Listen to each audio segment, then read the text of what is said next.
They never came back! Their cars are still fucking out there! I found Sheriff Douglas's badge in a snowbank covered in blood! You fucking sent them out there to die! Really, the main things that I have difficulties with was the pacing and some of the writing decisions on some things. But again, it's never to a point where I'm like, oh, this is unbearable. Overall, though, I like the winter of '83. I think the opening really hurts it. I think that could be omitted and it would be a whole lot better. And some of the pacing leaves a lot to be desired. But as far as an analog horror series goes, I don't know if you could get more aesthetically accurate to the time period as the winter of '83 does. And for what's there, both from editing decisions to having freaky shit happen on the lower thirds during a town council to the voice acting therein, there is a lot to like about this series. So I would say, all things considered, definitely worth a watch. I'm gonna go with B tier. See? I'm an asshole now. I don't know why I shake it. I don't even look in there. It doesn't matter. We got Eventide Media Center. Remember earlier when I talked about how having your analog horror be an anthology can really help or harm the series overall? This is a good example of what I mean by that. Eventide Media Center isn't bad. It's just, it is purely anthological. It's all happening around in the same area, but each episode kind of details a different thing, some of which really work really well, and other ones that just are... Killer fish. Killer fish from San Diego. This is real.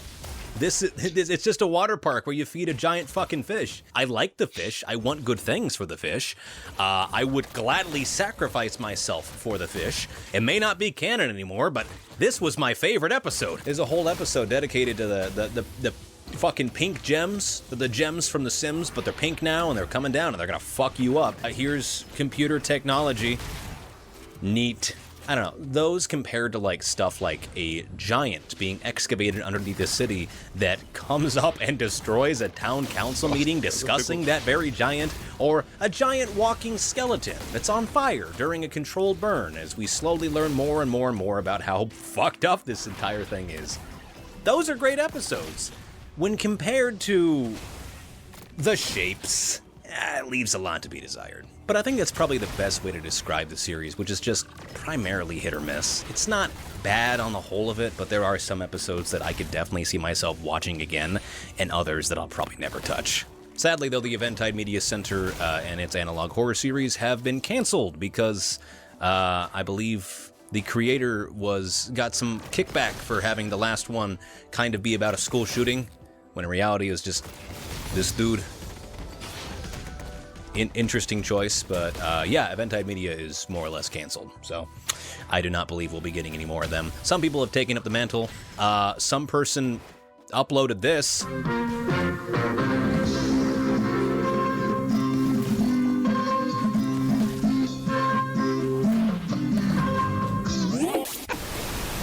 Oh, I knew you'd be back.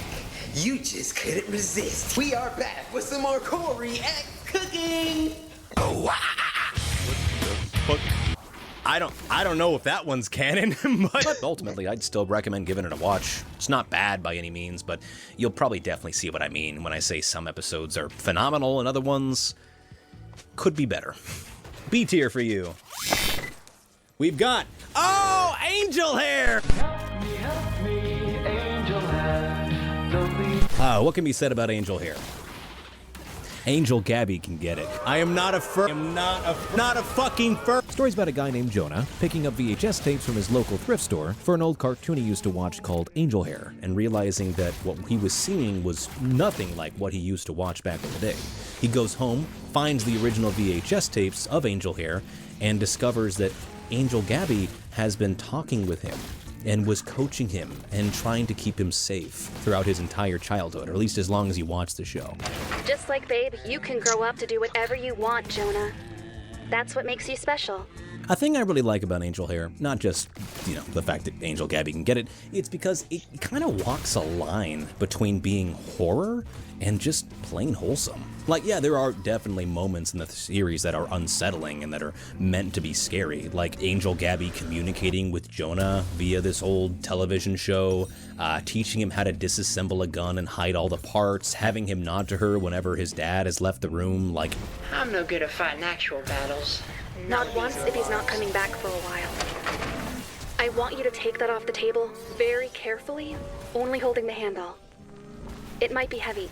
Use both hands. Now that we've got the pieces apart, let's think of somewhere to hide them where nobody can use them for harm. There's really good spooky shit going on here, and it's kind of implied that Angel Gabby is directly related to what happened to Jonah's father and his untimely death. But the series isn't really analog horror so much as it is just nostalgic tragedy.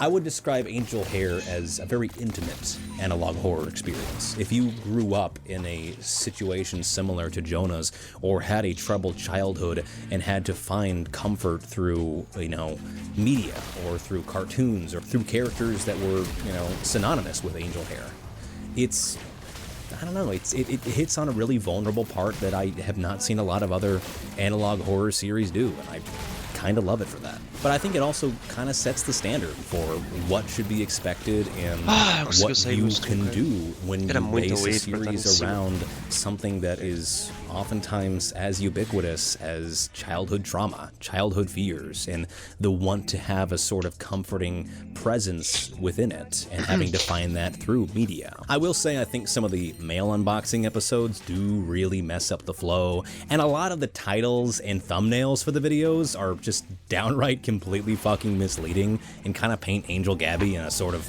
much more ominous, ambivalent light. But it's YouTube.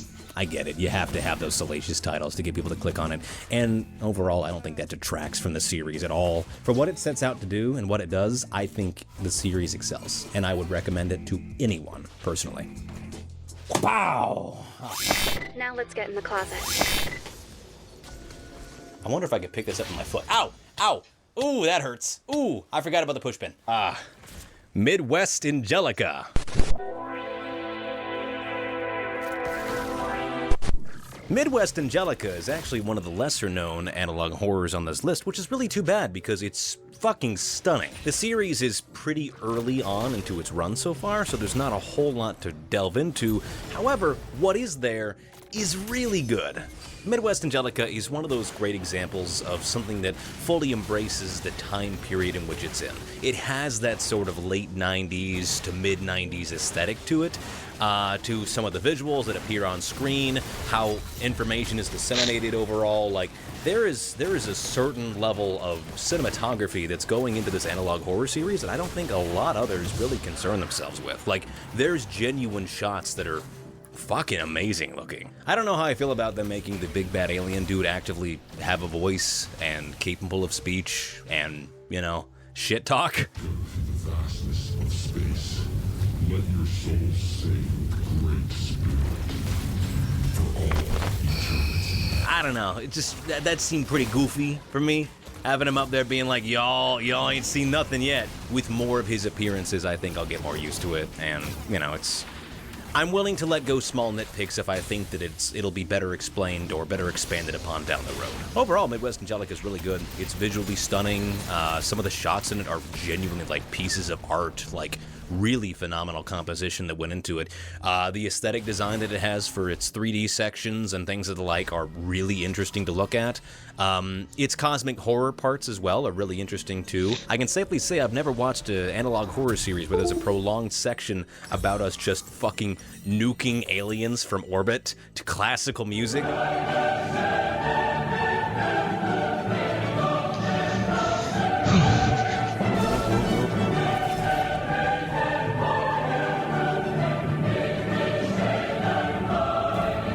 Liked it. I want more of that. Overall, though, I think it's a great series, one worth checking out, even though, by proxy, by recommending it, I have to also recommend you watch Neon Genesis Evangelion, and I can't in good faith, ever recommend that.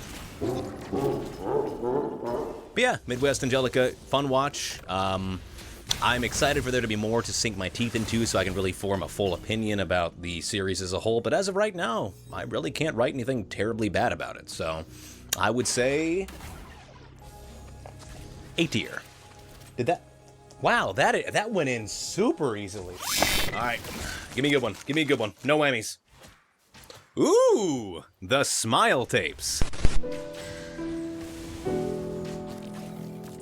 The Smile Tapes is a great example of less is more in the analog horror scene, because for the first couple of episodes, it really is just beeps and boops and words on a screen and occasionally a disconcerting image to come with it. It's a hell of a thing to make people as compelled and as interested in your story when you have such a limited form of visuals and storytelling on display here. But that being said, there's still a certain level of production value that it does increase over time as we begin to see entire scenes play out modeled in 3D spaces, and it looks good. It's genuinely horrifying stuff to see this. Like, you believe this is an actual viral infection that has more or less taken the world by the balls and is doing really well for itself, unfortunately. I will say the ending does kind of leave a lot to be desired. It's kind of half and half for me. On one hand, it's kind of hard to figure out what went on. It's implied / kind of confirmed that wide areas of infected were firebombed. However, a dude running in a checkered pattern hellscape and then a bunch of strobe lights appearing above, not the greatest way of getting that across, in my personal opinion. But the very end of it kind of saves it in the end, because this first-hand account of someone recounting the end of this plague, for lack of better words, kind of gives any subsequent rewatches a sort of like, I want to say World War Z type vibe. It's no longer just this is how the world ended. It's this is how we overcame this horrifying event, and this is like the accounts of people who were living through it. I was there during that whole outbreak. I stayed in my basement for a whole year. I had to get used to living in a public space where you're getting infected or brutally murdered by those psychos. There's not a whole lot of analog horrors on there that are fully completed that we can say, oh yeah, this ending actively makes it better as a result. That being said, I don't know how I feel about the fact that the fungus came from space. I think that's silly. I'm a big proponent that sometimes you can just call a spade a spade. You can just have a thing be from Earth. I don't know, maybe it's just me, but I felt like this was a drug that someone probably made without knowing a whole lot about drug making that had this thing in it that has then now become a viral infectious disease. I think I was a lot more compelling and a lot more grounded than, well, it came from space and now we're all fucked. But I think the Smile Tapes is great primarily because it's kind of an indication, so to speak, that, hey, anybody can make an analog horror series. Just look at this. With the right editing, right pacing, and right sound effects, even you could make something as scary as this, because it's not that technically difficult. And I really appreciate that. So I think there's a lot to like about the Smile Tapes, and I think it's worth giving a try. I would even go so far as to call it S tier. That's up, sir. Fix that shit right now. Thank you. All right, we got the Tangy virus, which is actually a lie, because we have 2 more as well.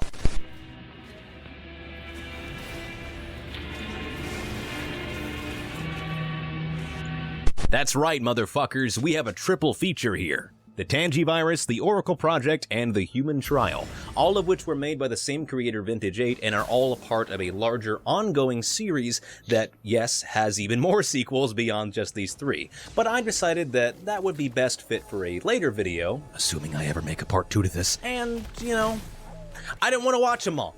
I don't want to be like, yeah, here's 6 of them in a row. 3? That's a much better number. The Tangy virus, I think, is a great example of something that gets most of everything right, and then kind of loses me at the end. For the first part of the video, we follow Dr. Julia and her studies into the Tangy virus and the horrors that come as a result once she finds out that she is in fact infected with it as well. Oh God, I am infected with the Tangy virus. The 27th of August, 1990. I can hear them now. They want me to consider them my children. I consider them a plague.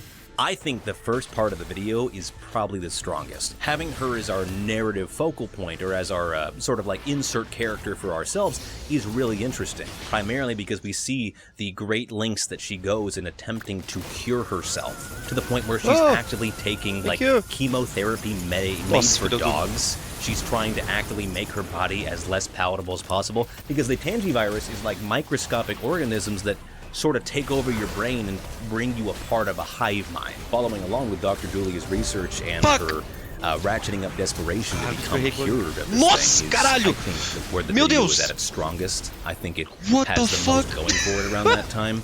But just about as soon as she self-immolates and is no longer a part of the story is where things kind of, I don't know, become a little bit less focused, in my opinion. The rest of it isn't bad, but it brings up plot points that I cannot take seriously. Okay, this like, is not real. just like the Smile Tapes virus, this one also came from space, but this one wasn't just like a random fucking thing floating into the atmosphere in amber.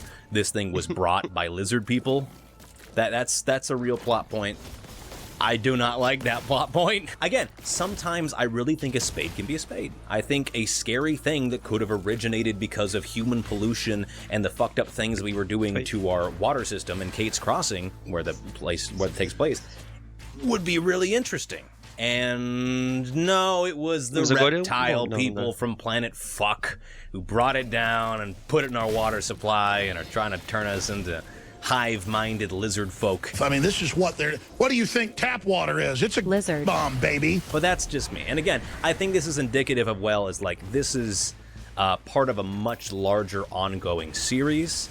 And that's probably where most of my issues come from, is like this, I want this to be a self-contained thing, or when I was watching it, I expected it to be, and as a result, it was not bad. It was more of like a setup for stories to come down the road. And what story comes next? The Oracle Project.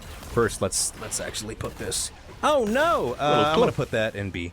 Next, we have the Oracle Project. The Oracle Project is the story of a supercomputer created by the government to predict the future, and it does that a little too well. It's able to not only guess who will win the United States Senate in certain years, who will win the Super Bowl in future years, but also predict when people will die. And I don't mean people as in person, well, it does do that, but I mean people as like a collective. Us. It tells us when our expiration date is, and tells us that the reason for that is a combination of many issues.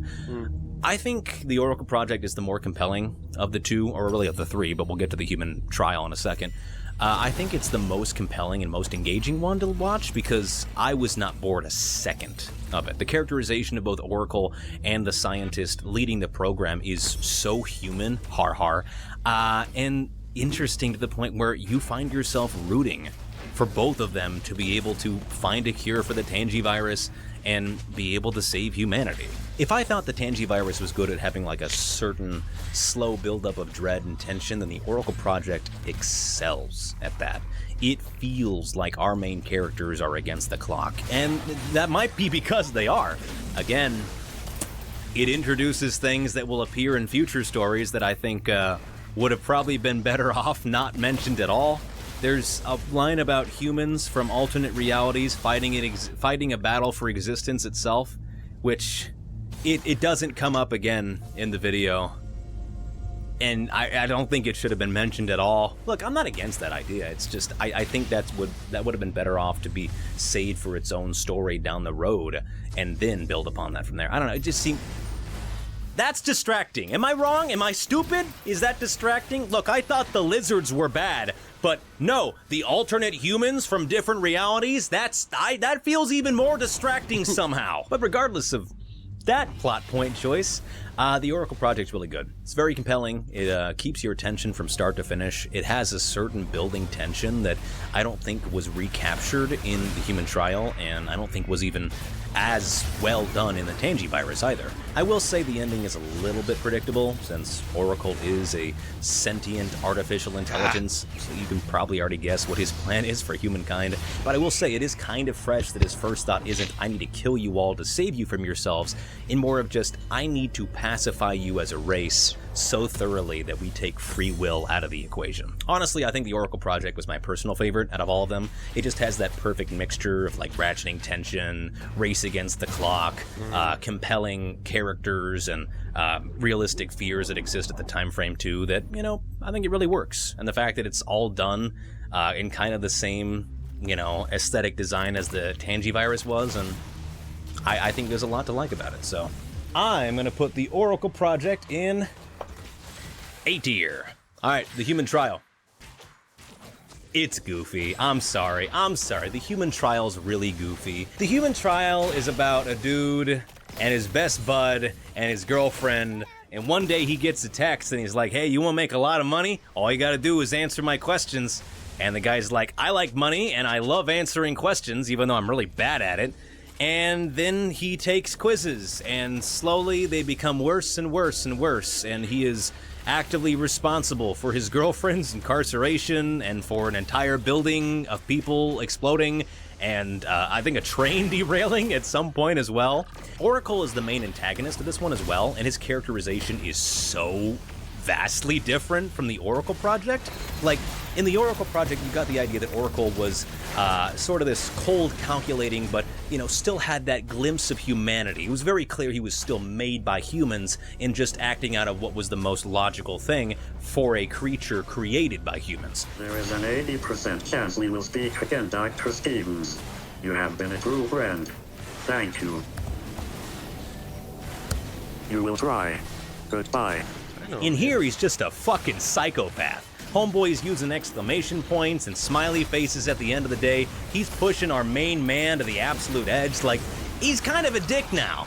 As the story goes on, it becomes clear that Oracle is not being entirely forthright about the nonsense that he's getting up to and about the main character's place in it.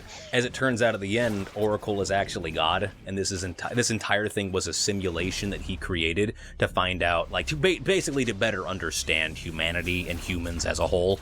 I think my main issue with this installment in the overarching Vintage 8 series is just that I think it would be more effective if it came before the Oracle Project. If we got to see, like, this mechanized, evil type of, like, all-knowing computer god remaking humans from scratch to see what makes them tick so he can create a better world. And then in the next installment, we get to see what Oracle originally was and how he became the way that we see there. I don't know, the switch up of the characterization from well-meaning but ultimately going to probably fuck with humanity a lot Oracle to active psychopath, the Joker baby, I think if you swapped those two, it would be a lot more effective. Overall, though, it's silly. It was, I think, the hardest thing on this list to take seriously, just because of the dialogue, because of the way that Oracle acts overall, and just how unrealistic so much of it is. And it's not real. It's obviously a computer AI generation, so I guess you could say that it succeeds on that account. I don't know, it wasn't nearly as effective as I was hoping it would be, and I think it would be a lot stronger if it was an earlier installment in the series. But overall, check them all out. I wouldn't have so much shit to spit if they didn't impact me and if I didn't think they were worth a watch. So I'm gonna put this in C tier, but that's a B. Fuck. Yeah, C tier. Oh, this is gonna get me in some trouble. Greylock.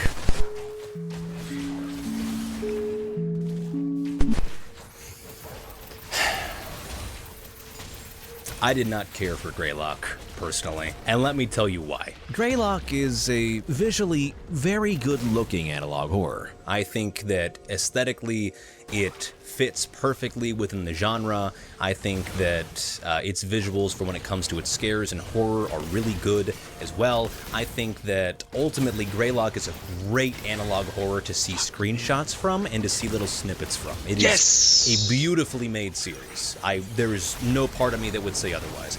I think that the 12th episode in Greylock is probably, if I had to point someone for what is one of the best showings that analog horror ever had, it would be episode 12 of Greylock. It is so well paced, it is so well done, there's such a ratcheting tension and fear, the visuals work perfectly, the ending's really, really good as well. Greylock has the capacity to be one of the best analog horrors in the game right now. Episode 12 proves that.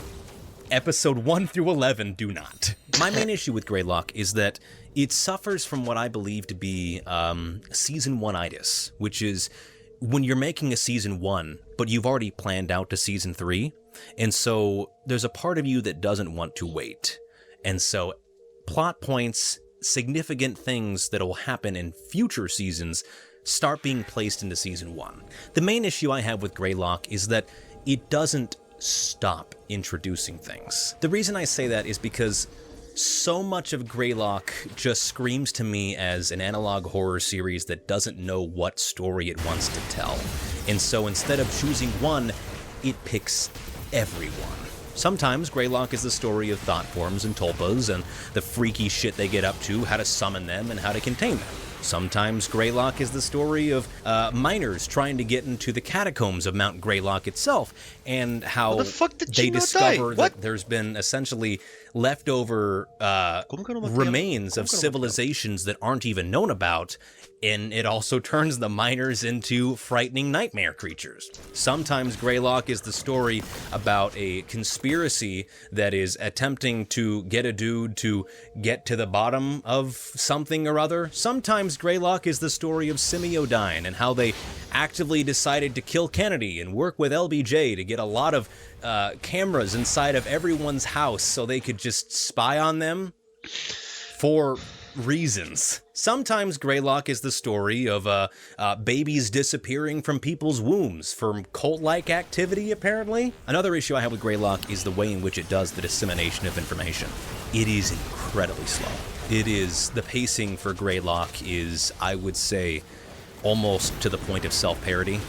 It is slow. It is the drip feediest of drip feed narratives. And the issue with that is that it's difficult to drip feed information to a viewer when you don't stick with the same plot thread for more than an episode.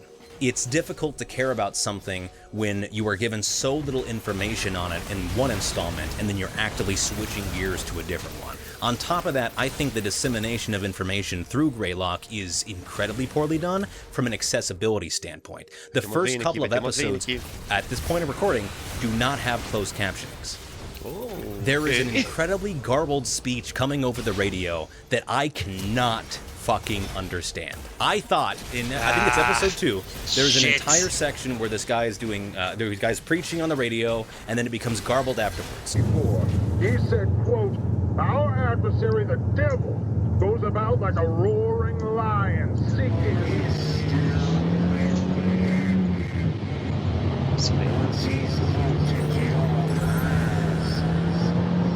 I had to be told by someone after the fact that actually this is a police report, or this is like a news report regarding bodies found in the forest. This is not just a continuation of the garbled preaching as a result, and I would have never known that had it not been for someone telling me that, because it's almost impossible for me to hear without closed captioning. Personally, I have intermittent tinnitus. Don't worry, it'll get worse. Again, I had to be told what was being said there. I can only imagine from someone who's in a later stage of what I have, or is similarly hearing impaired, or has difficulty with that sort of way of sensory storytelling, not being able to get that at all. And the issue with that is that, yeah, you've got your sleuths in the comments section, but you're actively making your series less accessible for people who would otherwise love to be engaged in it. This is seen both in the visuals of the story as well. In the episode where the lady just has her baby get deleted, there's a single frame, I believe it's in this episode, there's a single frame of a newspaper clipping that comes up. Single frame storytelling is fine. Absolutely understandable. What's not fine is making it so you can barely fucking read it. Every episode of Greylock has been essentially put onto a VHS tape and then redigitized to be uploaded to YouTube, which is a neat idea, and it gives a certain level of authenticity to the aesthetic that a lot of other series can only do through filters and overlays and things of the like. It's not inherently a bad idea overall. However, it degrades the ability to read this so fucking badly that you're going to need someone in the comments section to be able to tell you what exactly is going on here. The reason I don't really enjoy Greylock overall is just the fact that it's hard to get involved or to care about a story that's actively changing itself every other video.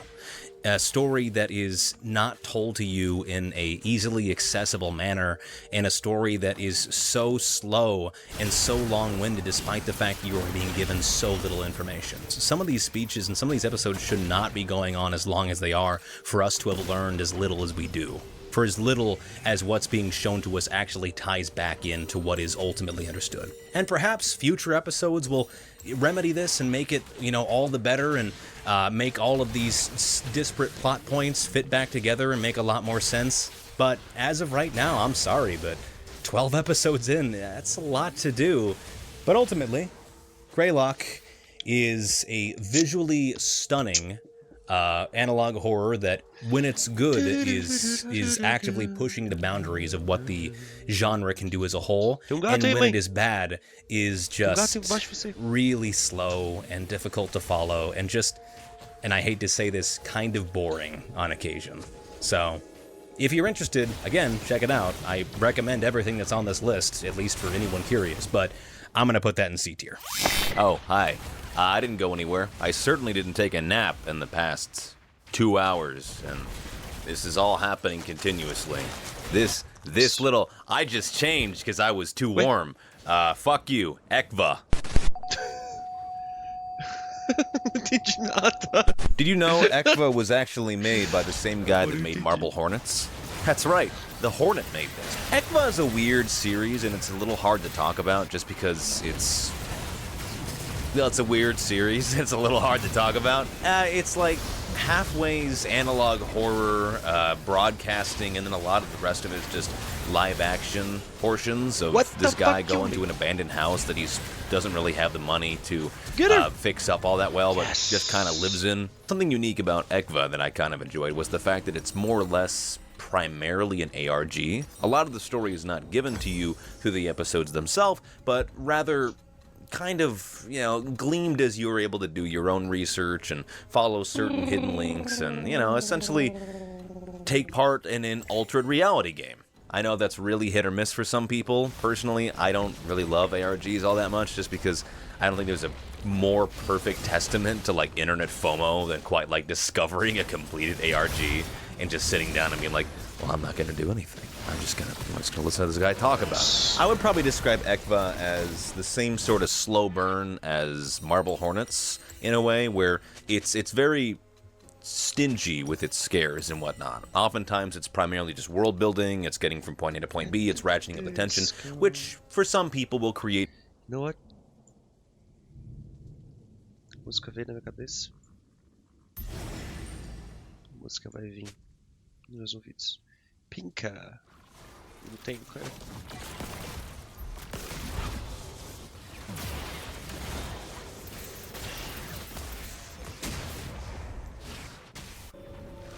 Did he really not die? Did he really not die? God fucking damn it, man.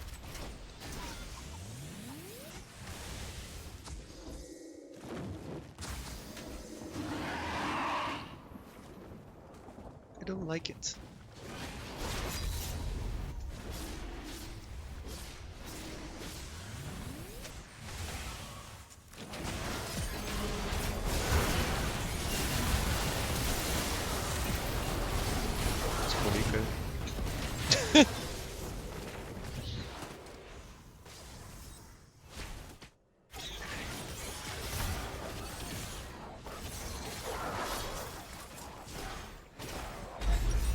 Don't you die. Don't you die, man. Come on. Isso. Porra, Spotify, você podia abrir um pouquinho mais rápido, né?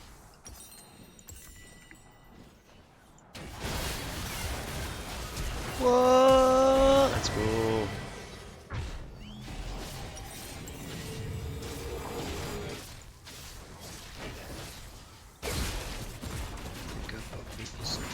Jeez, Babu, não faça isso, Babu. Agora não é hora, Babu. Agora não é hora, Babu. Agora não é hora, Babu. Babu, eu tô falando sério. Agora não é hora.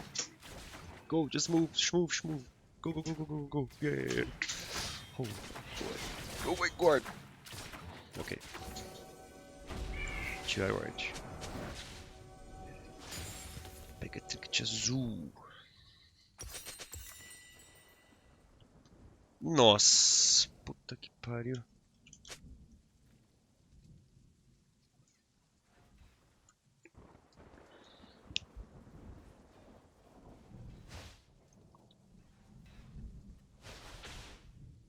Let me out. Ah, eu tinha zones ali. Puta merda, eu não peguei, eu tinha zones, cara.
Spotify não abriu ainda, impressionante.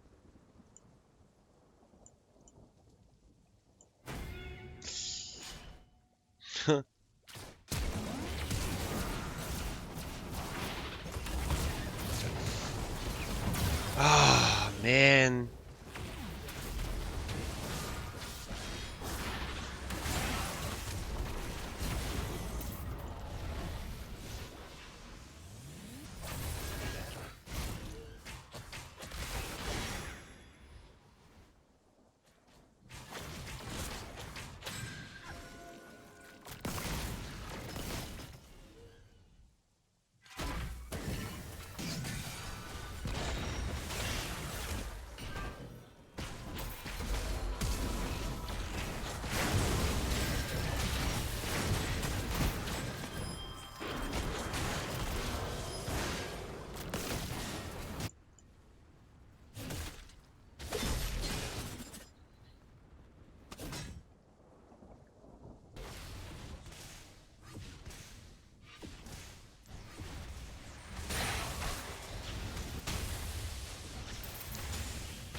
Ah, não acredito nisso, cara.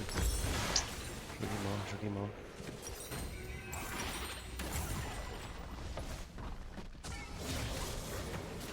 Que exato cooldown se eu troco o item?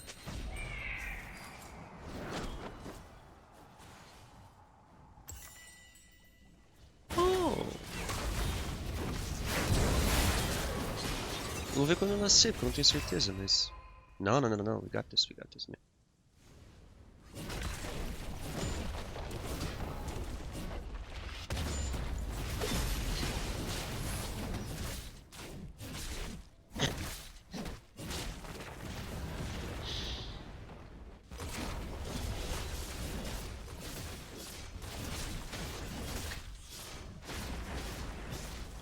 Locking in.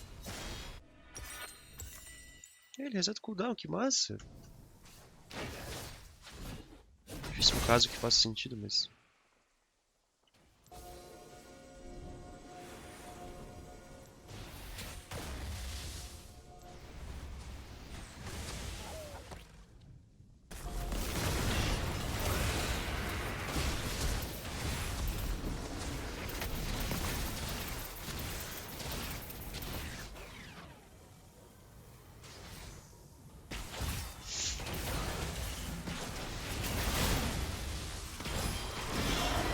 Yes!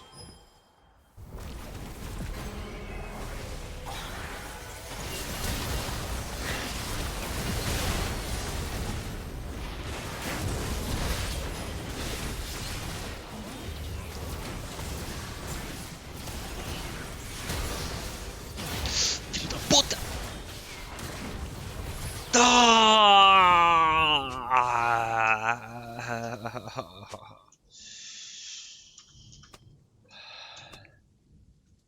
Fuck, man.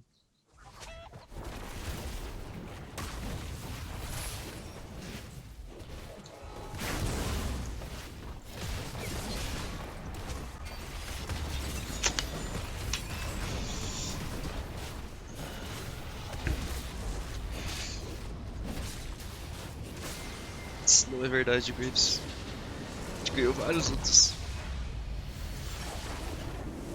Porque a gente perdeu no bot, é verdade. A gente perdeu feio no bot. Esse foi um ótimo jogo, cara. Pô, faz tempo que eu não me divertia jogando uma solo duo. Esse jogo inteiro foi legal.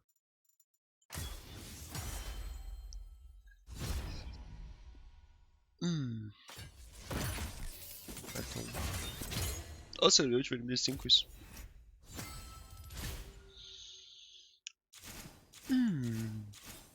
Ah, that was great, man. That was great stuff.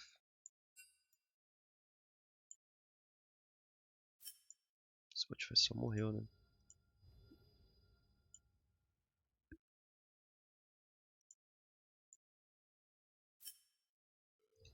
Feeling the force freedom. I love that line, man. I feel like I can breathe, look.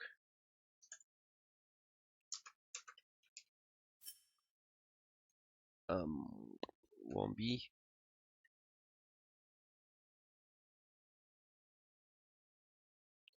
to the director. That's the album, isn't it? Backfire at the Disco, isn't it?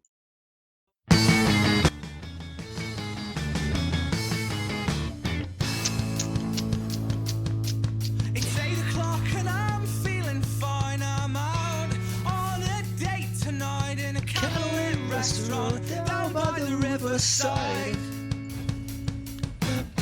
Everything's going alright, I guess. She took down my number and home address. Everything was going perfectly until it backfired at the disco. She slapped me at the disco. I did something I'll never forget.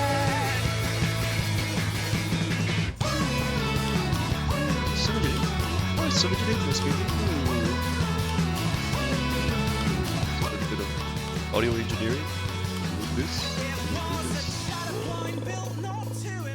More sleazy remark on her Horace dress. What the fuck is that lyric?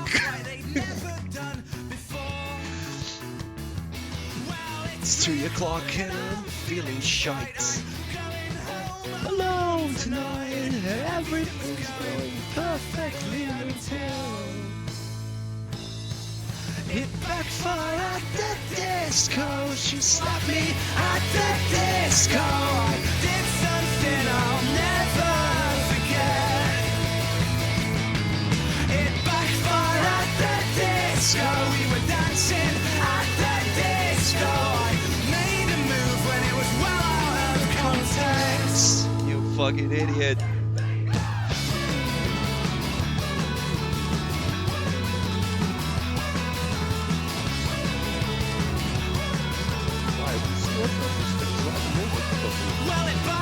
Não, você não vai derrubar as coisas, eu não deixo.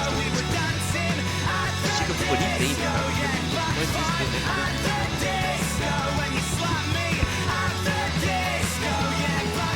demônio.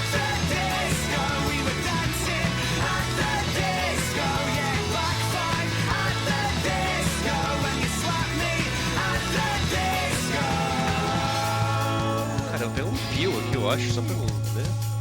Bufa esse cara, velho. Já era.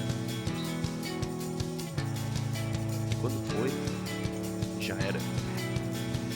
Onde estou? Eu ficar encantada com o Dale. Né, babu? Silly goose.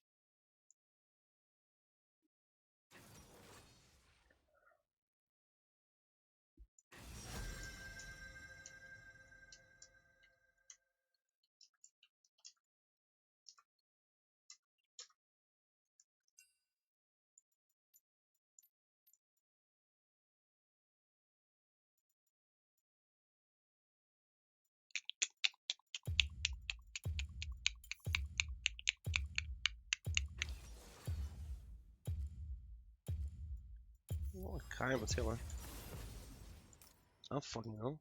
I don't give a fuck. I don't give a fuck. Okay. Oh yeah. Oh yeah. I'm willing to die for this shit. I don't cry for this shit. Might take your life for this.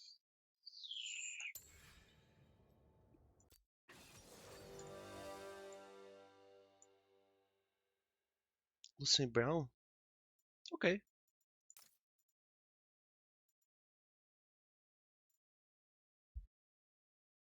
De aéreo pra ter mais. Nós vamos de aéreo e do Backnet isso aqui. Yeah. I mean, I don't know. I don't know. Se quiserem